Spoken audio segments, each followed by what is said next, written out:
अच्छा जी, अब हमारे पास पल्स विड्थ क्या होती है और टाइम पीरियड क्या होता है, हम वो देख लेते हैं। अगर आप ये देखें, हमारे पास एक पल्स है, वो -τ/2 से -τ/2 इसकी विड्थ है। यहाँ से स्टार्ट होता है, यहाँ पे चेंज होता है, यहाँ से फिर वो पल्स दोबारा स्टार्ट होती है और कुछ टाइम के लिए ज़ीरो हो जाती है। ये -τ/2 से लेकर यहाँ तक इसके ये टोटल टाइम पीरियड है। और ये जो है पल्स की, ये बस बेसिकली ये τ/2 से τ/2 ये इसकी विड्थ है। ये हमने एरो के दरमियान बताया हुआ है कि ये इसकी विड्थ है। और ये इसका यहाँ से लेकर यहाँ तक इसका टोटल टाइम पीरियड है। आप देख सकते हैं कि जो यहाँ पे आपको चीज़ बताई हुई है कि पल्स विड्थ हमेशा लेस देन टाइम पीरियड होगी, क्योंकि एक टाइम पीरियड के अंदर ही उसकी विड्थ आ रही है। कुछ टाइम के लिए वो ऑन होती है, कुछ के लिए ऑफ। तो पल्स विड्थ वही होती है जिसमें वो ऑन होती है। तो हमारे पास टाइम पीरियड में देखें, टाइम पीरियड ज़्यादा होता है, बड़ा होता है, और पल्स विड्थ उससे कम होती है हमेशा। तो ये चीज़ हमेशा याद रखनी है कि आपने टा is always less than T, pulse width is always less than time period.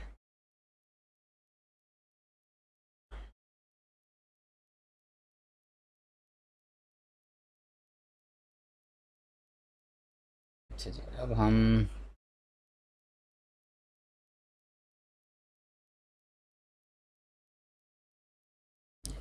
एक वही रेक्टेंगुलर वेव लेते हैं, उसका τ1 है, -t1 से t1 तक इसकी विड्थ है। इसको बेसिकली ये 1 है। कुछ उसका पोर्शन नेगेटिव पोर्शन है, कुछ पॉजिटिव पोर्शन है। तो अब हम जब पल्स विड्थ निकालते हैं तो वो बेसिकली हमारे पास होता है t1 माइनस टी, ये जो हमारा माइनस वाला है t1 ये। तो जी ऑफ टी बेसिकली इस टाइम के दरमियान हमारे पास 1 है। तो हमारे पास जब हम यहाँ पे एनालिसिस क्वेश्चन में पुट करेंगे इसको, क्योंकि हमने इसको फ्रिक्वेंसी डोमेन में लेके जाना है, तो जी ऑफ टी बेसिकली हमारे पास 1 होगा। इंटीग्रेट कहाँ से कहाँ तक करेंगे, -t1 से t1 तक, क्योंकि हमारे पास ये सिग्नल यहाँ तक 1 दे रहा है, बाकी टाइम के लिए वो 0 दे रहा है। तो हमारे पास जो इंटरेस्ट है, पॉइंट ऑफ इंटरेस्ट है, वो -t1 से t1 तक है। तो जब हम इसके अंदर पुट करेंगे तो हमारे पास क्या आ जाएगा, X of omega equal to -t1 t, और F of G of T हमारे पास 1 है। तो हमारे पास क्या बचेगा, E power -j⍵t। X of omega is equal to, उसी तरह हम इंटीग्रेशन करेंगे और इसकी पावर नीचे आ जाएगी, j⍵ नीचे आ जाएगा हमारे पास।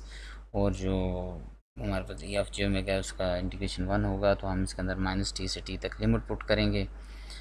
जब हम -t पुट करेंगे तो ये हमारे पास ये पॉजिटिव हो जाएगा 1/ओमेगा, और j को हम नीचे ले जाएँ, E power j⍵t1 minus E raise to power -j⍵t1 divided by j। हम लिमिट -t और t दोनों t1 दोनों पुट किए तो हमारे पास ये आ गया है। तो अब अगर ये हमारे पास देखें, बेसिकली अगर 2j होता नीचे तो ये हमारे पास साइन वेव की आयलर इक्वेशन है। ये देखें, sine of x equal to E power jx minus E power -jx divide by 2j। तो ये हमारे पास साइन वेव की आयलर इक्वेशन बन जाती है। तो 2j ये सारा हमारे पास ये Euler equation of sine x.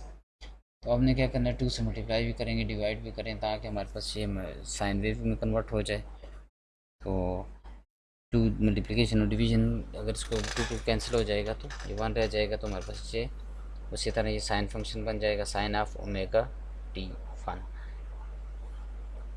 तो अब हमने इसके कोफिशिएंट्स फाइंड करने हैं based on your mathematical derivation. तो हम ये मैटलैब में कर लेंगे। आपको बस एक अलग फाइल में आपको दूंगा, उसमें भी आप देखेंगे कि उसमें कोफिशिएंट्स अगर आपने अलग से फाइंड करने हैं तो कैसे फाइंड करेंगे। अच्छा जी, अब हमने इसको सिंक फंक्शन क्योंकि बनता है स्क्वायर वेव का, तो हमारे पास सिंक फंक्शन इक्वल होता है sine of X divided by X. तो ओमेगा इसके नीचे आ जाएगा, ये आपके पास बन जाएगा 2 sine omega T over omega. तो ये हमारे पास सिंक फंक्शन आपके पास 2 सिंक ऑफ ओमेगा टी। अब इसी को हम क्या करेंगे, मैटलैब में इम्प्लीमेंटेशन इसकी करेंगे। हमेशा ये जो रेक्टेंगुलर है उसका जो आउटपुट है हमेशा वो सिंक फंक्शन ही आएगा। सिंक फंक्शन को दोबारा जब हम टाइम डोमेन में लेके जाएंगे तो हमारे पास ये रेक्टेंगुलर वेव होगी। अब हम आते हैं जी मैटलैब पे। मैटलैब आपने देखी होगी कि कंट्रोल सिस्टम में पढ़ी है, डीएसपी में अगर आपने डीएसपी पढ़ी है उसमें भी पढ़ी होगी, सिग्नल सिस्टम में भी आपने लैब इस पे की होगी।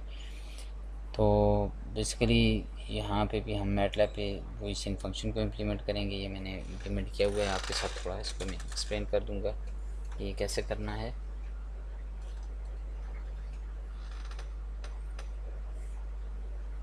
तो बेसिकली मैटलैब को अगर देखा जाए तो यहाँ पे कोडिंग भी कर सकते हैं आप, और आपने जो ब्लॉक डायग्राम है इसके अंदर उसका सिमुलिंक मॉडल जो है जिसको हम सिमुलिंक कहते हैं, इसके अंदर दो तरह से प्रोग्राम कर सकते हैं। एक में आप ब्लॉक लेते हैं और एक में आप प्रोग्रामिंग करते हैं। प्रोग्रामिंग के लिए आपके पास एडिटर है, उसके अलावा वर्क स्पेस है, कमांड विंडो है, करंट फोल्डर है।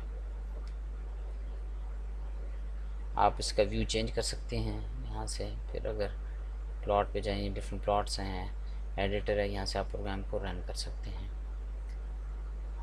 तो आप क्योंकि एडिटर को यहाँ सामने रखना चाहते हैं, या जिस तरह भी आपके अपनी मर्ज़ी से इसको व्यू को चेंज कर सकते हैं। तो यहाँ से हम स्टार्ट करेंगे कोडिंग से कि इसको कैसे करना है। आपकी जितनी भी कमांड्स होंगी जो रन होती हैं वो आपको कमांड विंडो में नज़र आएंगी। आप एक कमांड रन करते हैं, उसका रिज़ल्ट आपको यहाँ पे नज़र आएगा। जस्ट प्लॉट के लिए अलग विंडो ओपन हो जाती है, लेकिन अगर कोई वेरिएबल है उसकी जो वैल्यूज़ हैं, रिजल्ट्स हैं, वो आपको कमांड विंडो में नज़र आएंगे। और जो वेरिएबल्स हैं वो स्टोर होंगे वर्क स्पेस में। जैसे ओमेगा MX है या के की वैल्यू है, आपने कुछ डिफ़ाइन की हुई है, तो ये आपको यहाँ पे वर्क स्पेस में सारी चीज़ें आपको नज़र आएंगी। और आप जो वर्क स्पेस में वेरिएबल्स हैं इनको आप सिमुलिंक में भी यूज़ कर सकते हैं। अगर वहाँ पे इसी वेरिएबल को डिफ़ाइन करेंगे तो वो वैल्यू यहाँ से उठा लेगा। और इस वर्क स्पेस में जो भी आपके पास वेरिएबल होगा उसको मैटलैब में कहीं भी यूज़ कर सकते हैं। वो ऑटोमेटिकली जब भी वर्क पे देखता है कि वर्क स्पेस को, तो सबसे पहले वेरिएबल को देखता है, तो वर्क स्पेस में अगर हो तो उसकी वैल्यू दे देता है आपको।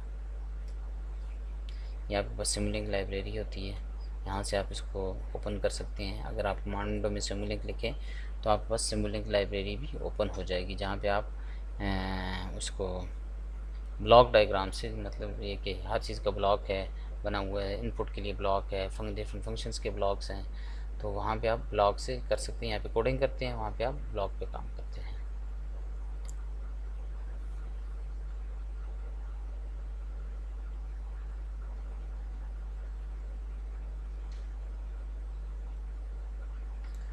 अच्छा जी, अब हम देखते हैं ये शुरू से कुछ कमांड्स पे कैसे काम करना है।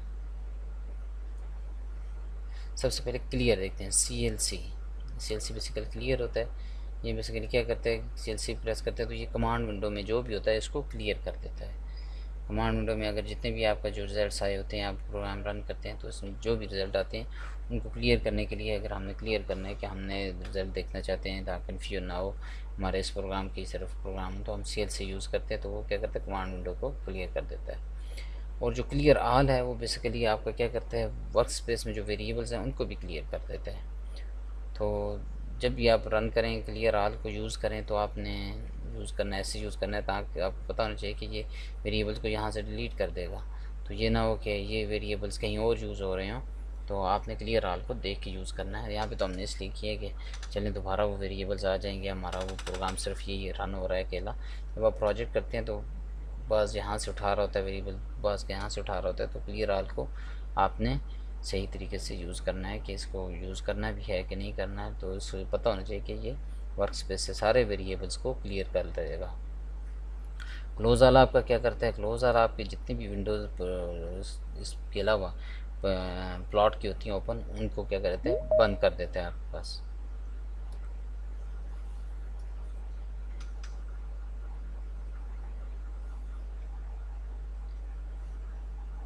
जब भी हम इसकी डेरिवेशन जो की है उसको हम उसमें इम्प्लीमेंट करेंगे, तो उसको फिर आपने कंपैरिजन करना है, कैसे करना है।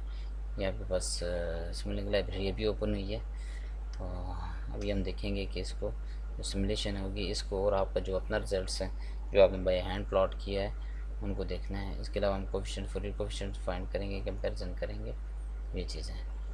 अब उन्होंने कहा था कि आप अपनी मर्ज़ी से और टाइम पीरियड लें, तो हमने को 2 ले लिया और टाइम पीरियड को 12 ले लिया।